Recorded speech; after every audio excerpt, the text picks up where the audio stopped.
नगर निकाय चुनाव को लेकर गृह मंत्री अमित शाह की रणनीति तैयार है और इसी बीच उद्धव गुट ने बीजेपी पर निशाना साधा है। शिवसेना के वरिष्ठ नेता मनीषा कायंदे ने कहा कि चुनाव से पहले बीजेपी सक्रिय हो जाती है, लेकिन चुनाव के बाद बीजेपी के कार्यकर्ता कहीं नजर नहीं आते। आपको बता दें कि कल अमित शाह ने महाराष्ट्र बीजेपी के नेताओं के साथ बैठक की थी।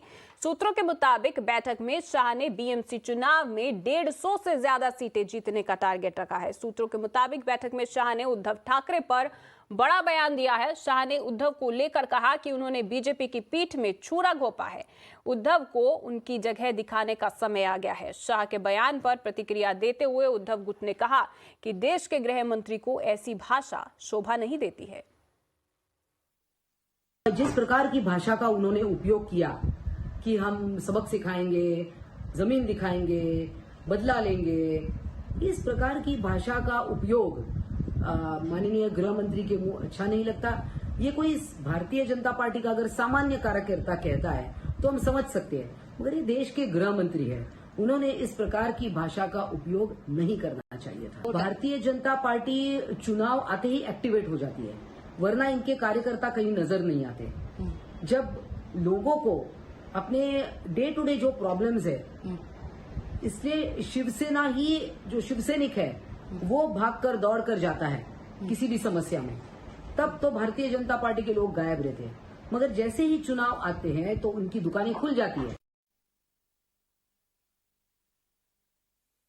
और इसी पर ज्यादा जानकारी के लिए मेरी सहयोगी श्वेता इस वक्त मुंबई से मेरे साथ जुड़ चुकी है। श्वेता, तो जिस तरीके से गृह मंत्री अमित शाह मुंबई में आए और उन्होंने नेताओं के साथ मुलाकात की, शिंदे गुट के नेताओं के साथ भी मुलाकात हुई, तो इस दौरान काफी कयास लगाए गए कि अब पूरी कमर कस ली गई है बीएमसी चुनाव के लिए। लेकिन इस बीच उनका जो बयान सामने आता है वो शायद शिवसेना को अभी पसंद नहीं आ रहा है। काफी नाराजगी जता रहे हैं जिस तरीके से अमित शाह ने कहा है कि उनको बैकस्टैब किया गया है बीजेपी को।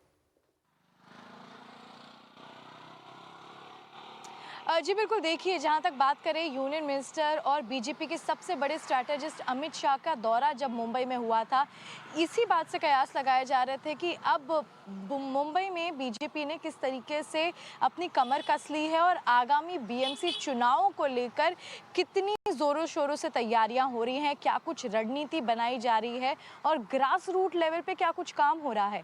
इसी के चलते हमने देखा है कि जब पार्टी मीटिंग हुई, जब अमित शाह ने अपने नेतृत्व में लोगों को वहां पे संबोधित किया, जहां भाजपा के कई लोग मौजूद थे, तब उसमें सबसे बड़ा एक टारगेट दिया गया है, वो है बीएमसी के आगामी चुनाव, जहां पे हम 227 वार्ड के हमने रीइंस्टेट देखे।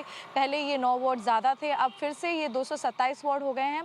इसमें 150 से अधिक वार्ड केवल बीजेपी ही जीते, ये सबसे बड़ा ऐलान किया है अमित शाह ने। ये इनका दौरा बहुत ही महत्वपूर्ण माना जा रहा था और हमने देखा यहाँ पे कई दिग्गज जो मुंबई और महाराष्ट्र के बीजेपी की लीडर्स हैं, सभी की मौजूदगी रही और ऐसे में अमित शाह का सबसे बड़ा बयान सामने आया है कि किस तरीके से अपने टारगेट को फिक्स रखना है। और मुंबई जो कि बीएमसी सबसे बड़ी और रिचेस्ट कॉरपोरेशन है, उसके एनुअल बजट की अगर हम बात की जाए, देखिए तकरीबन 27,000 करोड़ इसका एक एनुअल बजट निकलता है। ये हमेशा 30,000 करोड़ 32,000 करोड़ तक भी पहुंच जाता है। तो आप समझिए एशिया की सबसे रिचेस्ट, सबसे अमीर म्युनिसिपल कॉरपोरेशन पे किस तरीके से ये नया टारगेट फिक्स कर दिया गया है। हालांकि इस पर तो पैनी नज़र हमेशा से बनी हुई थी भाजपा की, लेकिन अब शायद ये समय आ गया है जब अब बीएमसी अब बीजेपी की कॉन्कर में जाती हुई नजर आए। इसके साथ ही सबसे बड़ा बयान अमित शाह ने यह भी दिया जब अपने पार्टी के लोगों को वो संबोधित कर रहे थे। उन्होंने कहा कि हिंदू आइडियोलॉजी के हिसाब से जो खिलवाड़ हुआ है वो नहीं होना चाहिए और ये वक्त है जहां पे जिन्होंने इसके साथ कॉम्प्रोमाइज़ किया है, इनडायरेक्टली उद्धव ठाकरे का नाम लेते हुए, उन्हें सबक सिखाना चाहिए।